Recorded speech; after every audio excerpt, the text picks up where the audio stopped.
La atención.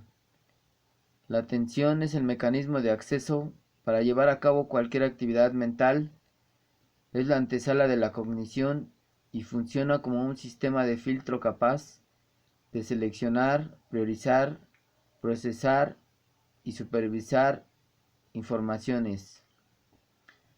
Además de ser el mecanismo que permite llevar a cabo cualquier actividad mental de manera eficiente, se puede afirmar que la atención ejerce una función prioritaria para la supervivencia, ya que si no existiera un sistema de recepción y selección de estímulos, sería imposible responder adecuadamente a las demandas del entorno.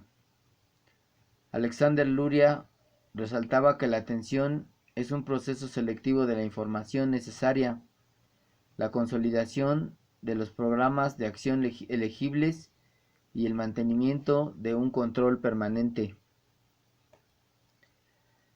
La atención es por tanto un sistema selectivo que permite procesar la información de forma eficiente. La atención permite focalizar selectivamente el interés hacia un determinado estímulo, desechando, activando, filtrando o inhibiendo las informaciones no relevantes. Sus principales características son: es un sistema neural complejo, es un sistema multimodal, es un filtro selectivo, un sistema jerárquico y un sistema dinámico. La atención no solo permite seleccionar las informaciones más relevantes para llevar a cabo el procesamiento de la información, sino que permite supervisar y regular los procesos cognitivos desde los más elementales hasta los que implican un razonamiento de mayor complejidad. La atención participa en el proceso de la adquisición de la información, como en la supervisión de la actividad mental.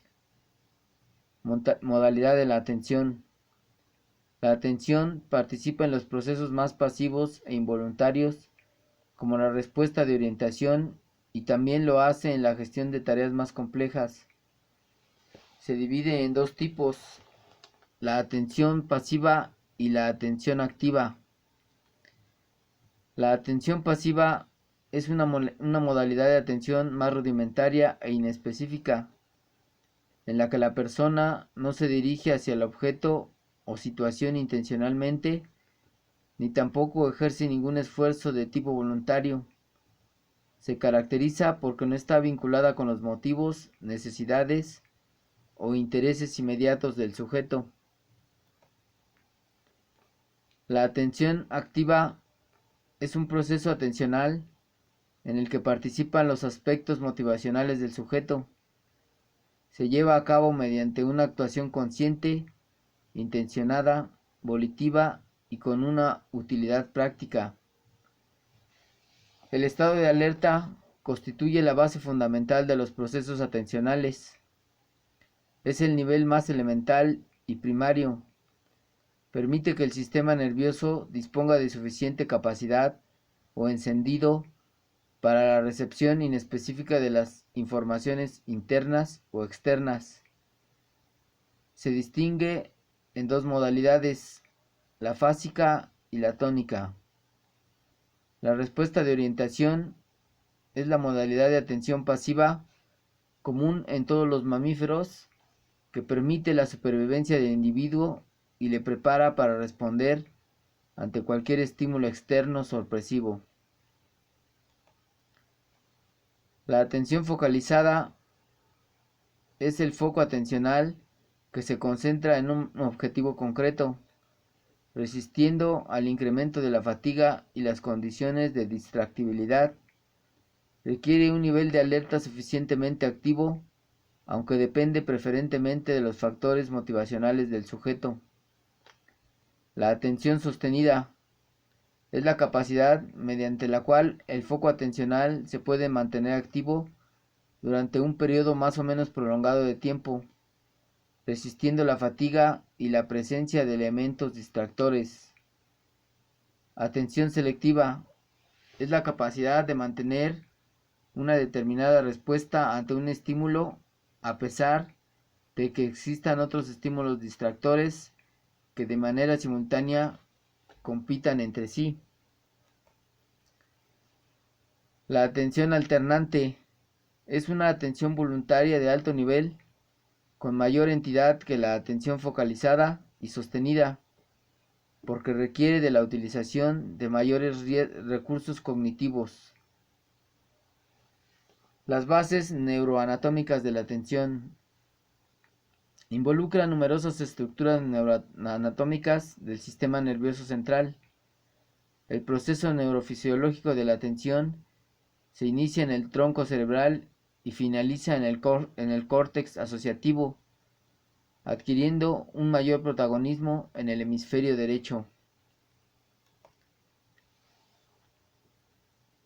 Las principales estructuras relacionadas con la neuroanatomía de la atención son la formación reticular, el cual es un sistema de activación o encendido mínimo del organismo que facilita el inicio de los procesos cognitivos, perceptivo y motor.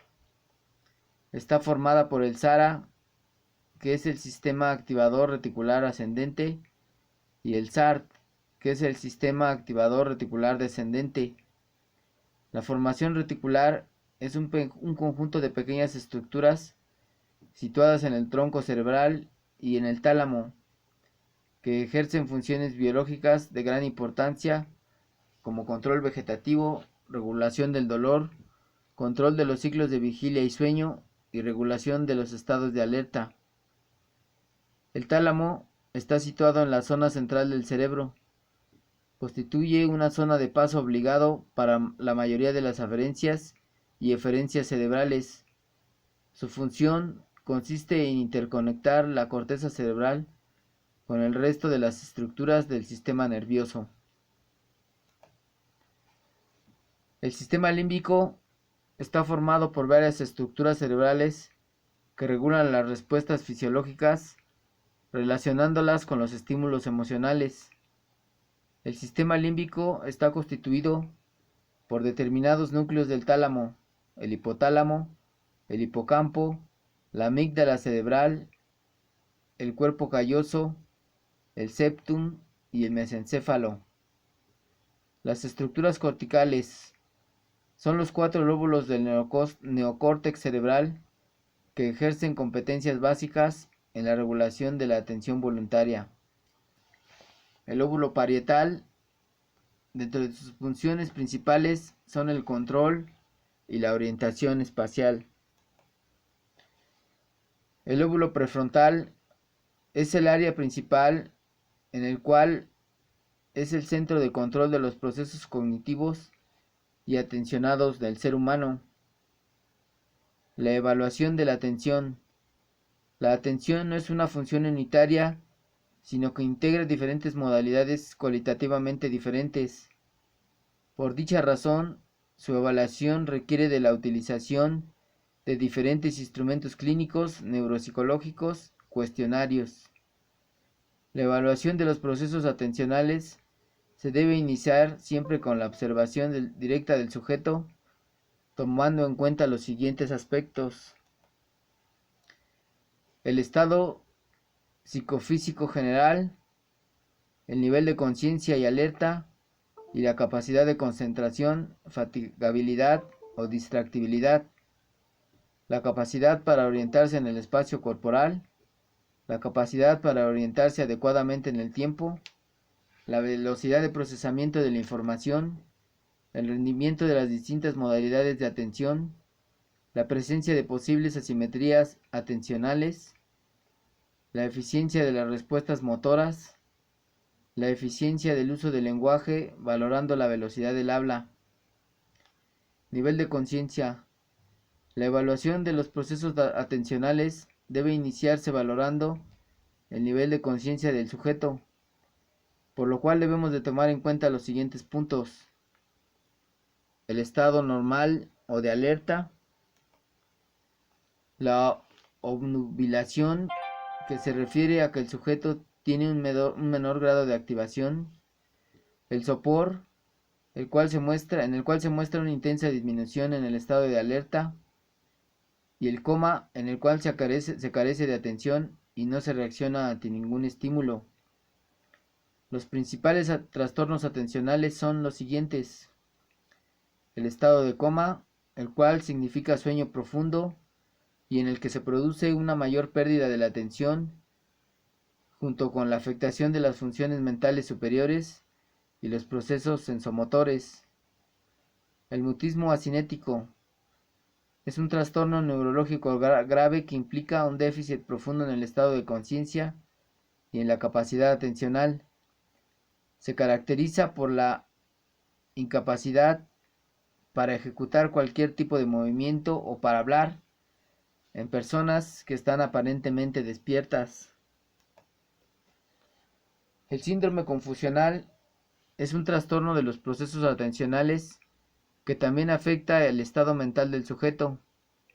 Es una alteración transitoria, fluctuante y generalmente reversible que es habitual en personas de edad avanzada que requieren el ingreso en un centro hospitalario.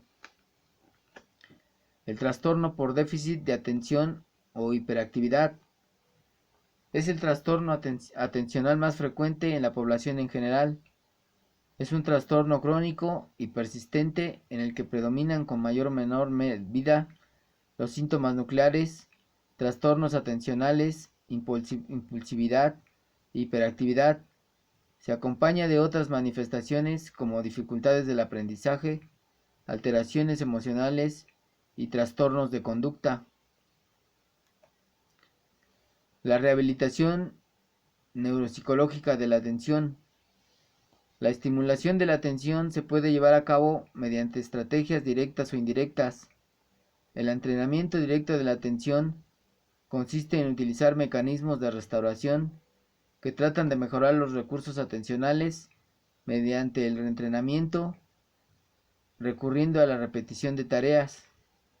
El entrenamiento de la atención mediante restauración sería similar en personas con daño cerebral y en personas sanas, ya que se pretenden mejorar los recursos atencionales mediante la repetición controlada de tareas, en el supuesto de que dicho reentrenamiento producirá incremento en la actividad metabólica de las redes neurales que están siendo estimuladas.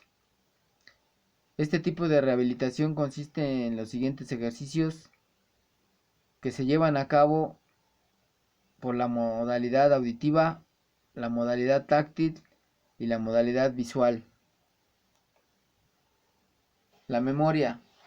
La memoria está considerada comúnmente como aquella capacidad para almacenar información, acontecimientos pasados y poder recuperarlos, y con esto traer a la memoria, a la conciencia esa información de forma aprendida.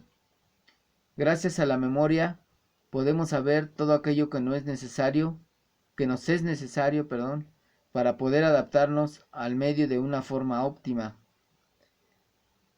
La memoria se caracteriza por dividirse en 4 formas.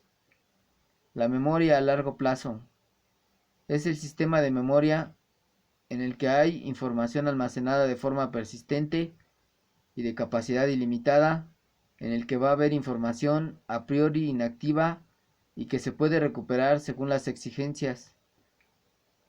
De alguna manera todo aquello que sabemos del mundo parece estar en la memoria a largo plazo.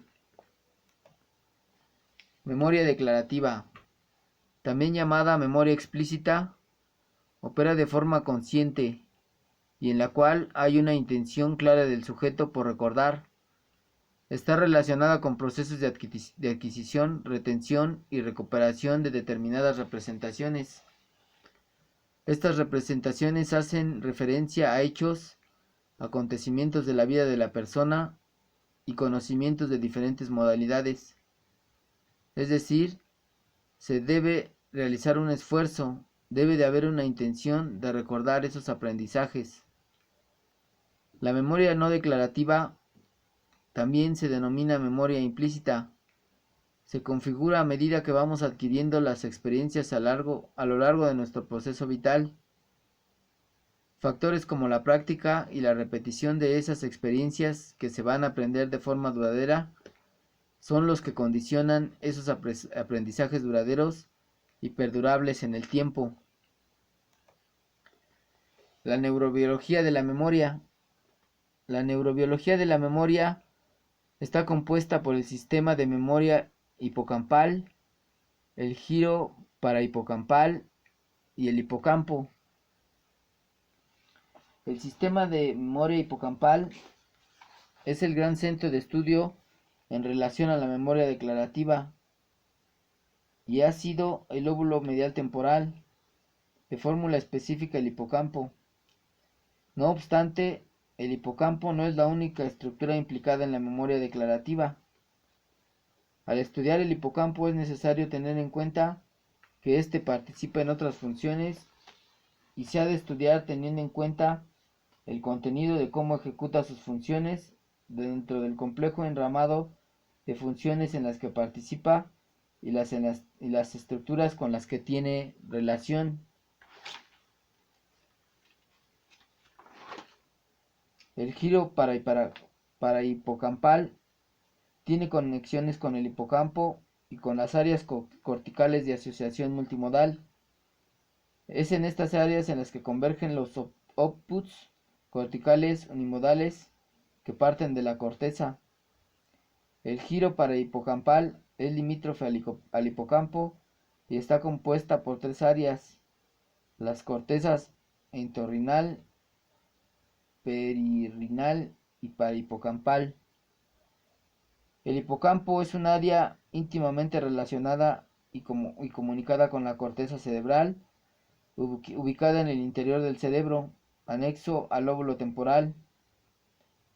Esa estrecha relación con la corteza cerebral hace que también se hable de formación hipocámpica.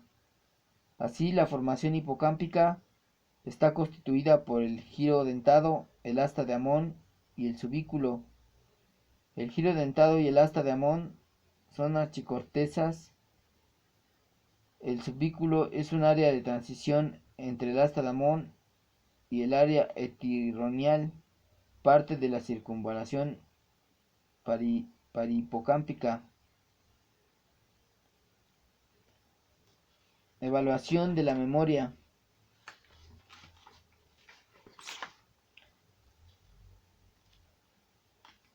La evaluación de la memoria consiste en evaluar de forma sistemática cómo funciona la memoria. Aunque lleva con ciertas dificultades debido a los procesos mentales, no se ha podido encontrar realmente cómo debe de evaluarse, pero se debe de enfocar más en los procesos cognitivos. Para la evaluación de la memoria es necesario tomar en cuenta la rehabilitación neuropsicológica de la memoria, la cual consiste en seguir varios pasos, como el registro de la información tratada, la cual debe de ser registrada, la retención o el almacenamiento, la recuperación, las técnicas de compensación,